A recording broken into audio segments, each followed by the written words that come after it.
Hey there, baseball fans. Nathan Rohde and Shooter Hunt here with the latest episode of Coffee and Curveballs. Shooter, we're just a week away from the draft, so we're going to take another look at some Trackman sessions on some 2020s.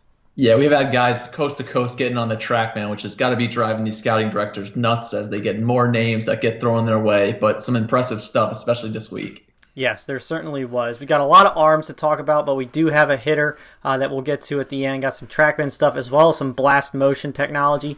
But looking at those arms, let's start with a Division III right-hander out of Texas, Southwestern University. We got Austin Smith, a right-hander. He's from Texas, so you know what that means, Shooter. Yeah, he's bringing that fire. I mean, dang, he's probably get up to 100 if it was in game, up to 98.6, 96.9 average in this, and it's really coming out hot.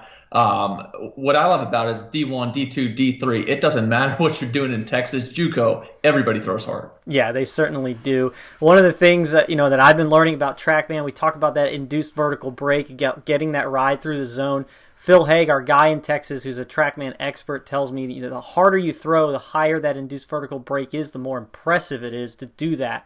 And so you look at Austin Smith, and he's got 19.3 inches on average of induced vertical break. When you're throwing upwards of 98, 99, and you have that big of induced vertical break, it's pretty big time.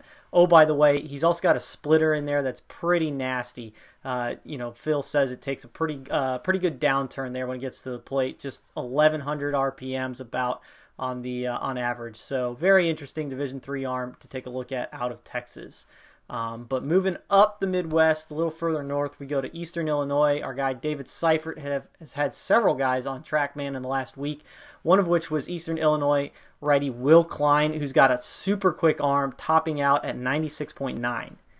Yeah, a real efficient fastball. The spin efficiency's there. The hand placement really allows him to get behind the ball and stay through it. But shoot, 20.3 inches in that induced vertical break is really impressive. You're looking at, once you start hitting that 17.0 spot, that's where you're hitting the upper echelons. You get into 20. Woo! And I mean, geez, 96.9 in bullpens, anything in the 90s in a bullpen is not easy to do. So these guys are really bringing it. Yeah, they certainly are. Klein's also got a difference maker in a low 80s curveball. It's tight, quick, and downer. The tilt was consistent and conducive to a true north-south breaker with depth. Not a lot of horizontal action, but when it's breaking down like that, it's going to be tough to hit. But moving over to the high school side, Seif also got Jacob Mizorowski, kid from Missouri. He's really long and lean in his frame, so a lot of projection there. He's got a chance to go in the top 5 rounds next week. 6'6", 200 pounds, long and lean, so you know he's going to get some extension out front. Yeah, and he was a name heading into the spring that everybody's kind of talking about in Missouri, where, hey, this guy's got a chance. We're hearing big things out of him. The velo's continuing to go. It's 6'6", 200. Obviously, like you said, he's very projectable. You get that 90 to 93 fastball with the spin rates, 24, 2,500. You got to like the projection on that. It's only going to get better. He can really spin it in the 2,500s, has a full-on arsenal there. The thing that stinks is that he didn't have the spring. So now you're playing a little bit of catch up, but these metrics here are going to make it tough not to take him and take a chance. Yeah, certainly so. Let's stick with the Midwest. Same bullpen session for a moment. Parker Wright, also from Missouri. I watched the video, and that arm is electric out of like a high 3/4 slot. It's just real quick through there. And fastball's up to almost 95, topping out at 95.7, but it's low spin, an average of 2,000. So not only is he throwing hard, but he's getting that low spin on it, which is going to induce a lot of ground balls in the future.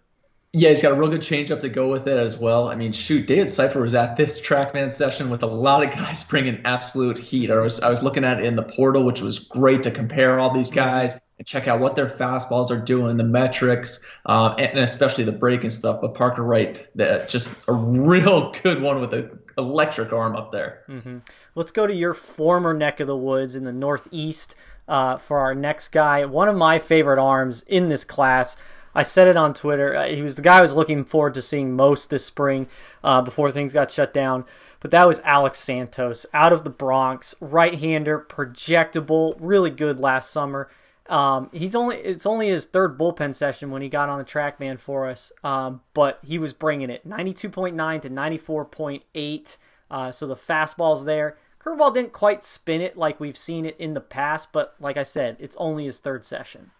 Yeah, and that's the best part about this track, man. You got a kid from the city of New York, hasn't been out there, not as much on the mound, but you look at the advanced metrics beyond just the velo, which was also good. It's 2,600 plus on the RPMs. Right. Everything's shining, even though breaking ball is not there in this one session, it's just not sharp. You can still see that the makings are there. You look beyond into those numbers. What is it doing horizontally? What's the depth of it? These are the things why Alex Santos is so highly thought of. And if you check out the mock draft that we put up, why I have him in the first round. There you go. Excellent. So let's wrap things up here with a hitter and a guy that, we've got risers all the time, guys that jump out in the summer, guys that jump out in the spring when we have a spring. But if there's anybody that's been more consistently on the rise in the last 18 months than Kevin Pirata, I want to hear about him. But this dude got in on a hitting session using not only Trackman, but also the blast motion sensors on the bat. Peak bat speed of 73.6. MLB ideal range is 66 to 78, so you can see by that he's fallen right in the middle of that. Peak on plane efficiency is 90% in this session. Anything higher than 70 is ideal. Peak hand speed, 26.7 miles an hour. MLB ideal is 23 to 29, so you can see he's kind of right smack in the middle of where he needs to be. And then peak time to contact for him was 0.14 seconds. MLB ideal is 0.13 to 0.17. So once again, falling right in those parameters. Yeah, this guy hits the ball hard and he hits the ball far. That's basically what we're saying here. His ability to kind of change the launch angle is something that stood out to me. Can probably change planes in the future and get even better power results. But he's performed against the Topps arms in the past. He's a SoCal kid. I look back in the past, Rody, to a kid like Blake Hunt, who we saw at Modern Day. I mean, his bat's clearly better than Blake Hunt's was in high school. So it'll be interesting to see what happens with him in this draft. Yeah, and oh, by the way, he's a pretty good defender too. So, but there you have it. Another look at some Trackman stuff as well as blast motion sensor. Be sure to check out prepbaseballreport.com as we have these sessions rolling in constantly. So tons of data and technology to kind of embrace. And again, check out our website as we got tons of draft content coming up in the next week. But as always, for Shooter Hunt, I'm Nathan Rohde. This was Coffee and Curveballs, and until next time, we'll see you guys at the ballpark.